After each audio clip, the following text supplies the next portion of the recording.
Hello everyone, I'm Utkarsha Soni and today we are going to discuss about MBO, that is Management by Objectives.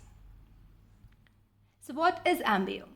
So for an effective management, it goes a long way in extracting the best out of employees and make them work as a single unit towards a common goal. So that's why we evolved a term management by objective, that's MBO, which was first coined by Peter Drucker in 1954.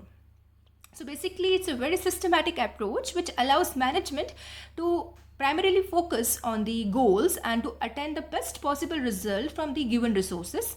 And main aim of MBO is to increase the performance of organization by aligning goals with the subordinate objectives and the overall organizational objectives. So here ideally employees get strong input to identify their objectives and timeliners for completion. So basically MBO include ongoing tracking and feedback in the process to reach objectives. So as I told you before, it was first outlined by Peter Drucker in 1954 in his book, The Practice of Management. But Peter Drucker himself decreased the significance of this particular organizational management method, MBO, by saying that it's just another tool. It's not a great cure for a management inefficiency, because MBO works only if you know your objective, and the 90% of the time you don't know about your objectives. So as you can see here, MBO is giving a great level of importance to objectives. So here setting objective is the most important thing. So basically, here Peter Drucker saying that a manager should avoid the activity trap. So getting so involved in their day-to-day activities, they actually forget their main purpose or the objectives for which they are working. So here the requirement is to implement a range of performance systems designed to help the organization to stay on the right track. So here there is a need of an MBO. So now if we talk about the main principle or a goal of an MBO is to make sure that everybody within the organization has a clear understanding about the objective for which they are working in the organization, as well as have an awareness of their own roles and responsibilities for achieving that objective.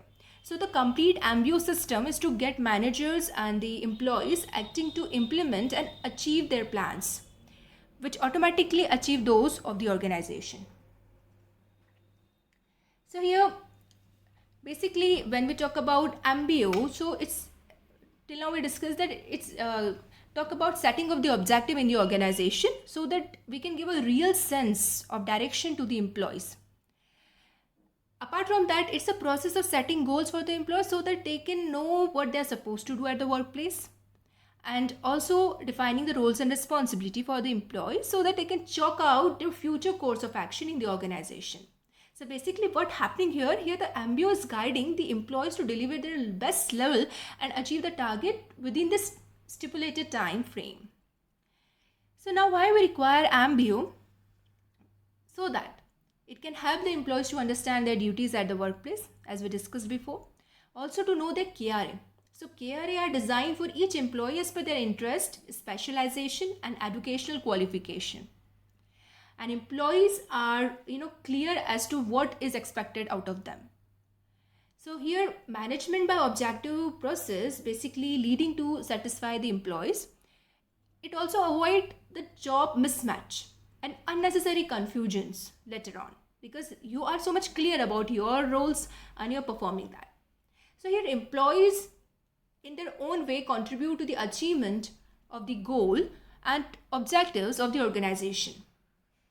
So every employee has its own role at the workplace, and each one feels for the organization, eventually develops a feeling of loyalty towards the organization, and they tend to stick with the organization for a long period of a time and contribute effectively. And they also enjoy the workplace because work is not a burden for them. And here it also ensures the communication amongst the employees. When we will read about the process of MBO, we will come to know that it's not only the top level management work. Here it requires the employees, middle level, all the levels employees to frame the management by objectives.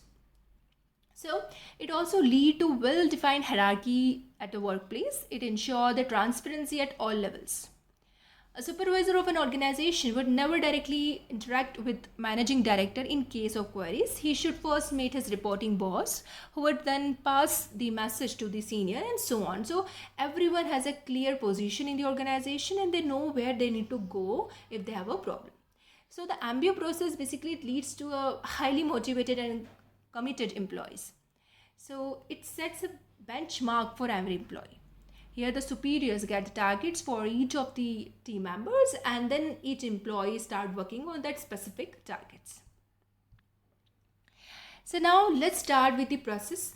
So the first thing which we do in the MBA process is setting the objectives. So as you all know, objectives are very essential to ensure that all contributors spend their time at work productively and working towards a concrete outcome. So they also teach those at a company about how much they are truly capable of accomplishing in a set amount of a time.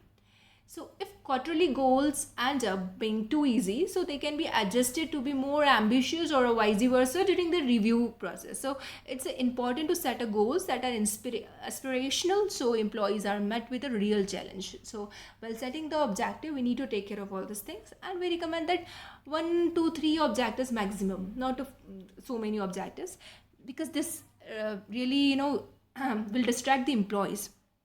The objectives should be well defined. In our previous classes, we talked about how we need to frame the objectives. We need to frame objectives, the SMART objectives, which is specific, which is measurable, which is attainable, which is realistic, and has a particular time frame. So this forces employees to discover what their essential priorities should be. So as Peter Drucker noted, that do the first thing first and then things which are less important. So that's how the process works. So it has a 5 steps.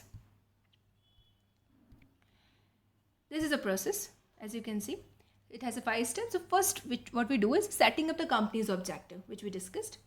Then after setting up the company's objective, we communicate this objective to the employees, and then employees frame their own objectives. Then there is a continuous process of monitoring and monitoring the performance and progress. Then we evaluate the performance. Then we reward the performance, and then we quantify.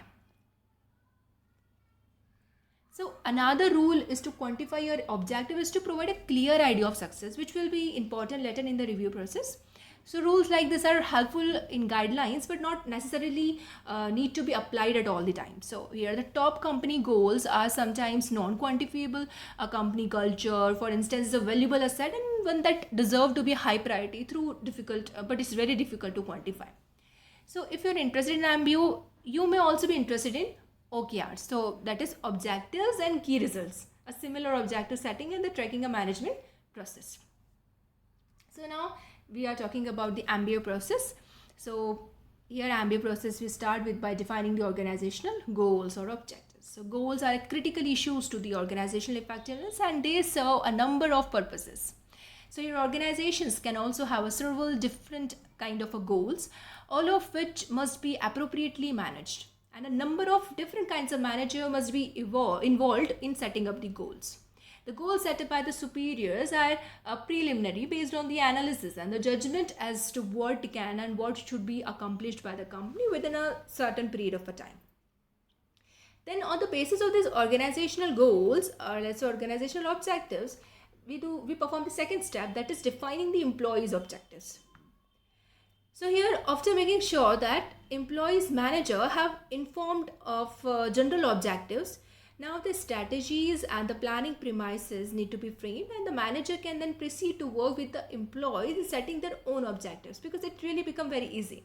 If I say that my organizational objective is to increase market share, so until unless I will not define my own objective, how I will contribute for the organizational major objective of increasing the market share. So how, being in the sales department, I can talk about like, okay, 20% of the increment in the sales can automatically, it can lead to the increment in the, or it can help to increase your market share. So that's how I really required to frame my own objective. That once I have framed my own objective, which is very much feasible and attainable and realistic, uh, then I will go for the monitoring process. So here the continuous monitoring and performance and the progress is being done. So in the previous step here, the manager asks what goals our employees believe they can accomplish in what time period, and then with what resources, and then they will discuss and exchange their thoughts, and then they will come up with the all departmental objectives. Now what happening in the third step, that here now we are monitoring whatever the objectives they have set. Now the high level managers, or let's say middle level managers, now will monitor whatever the objective is they have set, so how capable they are in accomplishing their goals. So it's really essential for making a line managers in a business organization and more effective, but also equally important for monitoring the performance and the progress of employees. So here what we do, here we are identifying the ineffective programs by comparing the performance with the pre-established objectives. Here we are applying AMBIO concept for measuring individual plans, and also preparing a long and short range objectives and plans, installing effective control, and also designing a sound organizational structure with clear responsibility, decision making authority at the appropriate level. So here basically what we done, here we are monitored their process, how they are performing, how they are dealing for accomplishing the organizational objective, major objective. So next thing what we will do is performance evaluation. So now under this AMBIO process, performance review is made by the participation of the concerned managers. And then next step is providing feedback. Till now we have monitored, we have evaluated, and now this is the final thing which we are doing is here we are giving them a continuous feedback on their performance and goals that allow them to correct their own actions.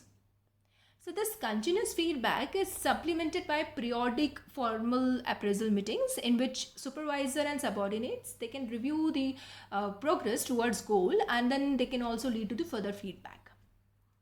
And at the last, we will do the performance appraisal. So performance appraisal is basically a regular review of an employee performance within the organization. So it is done as a last stage of the AMBIO process. This is something, a kind of a result.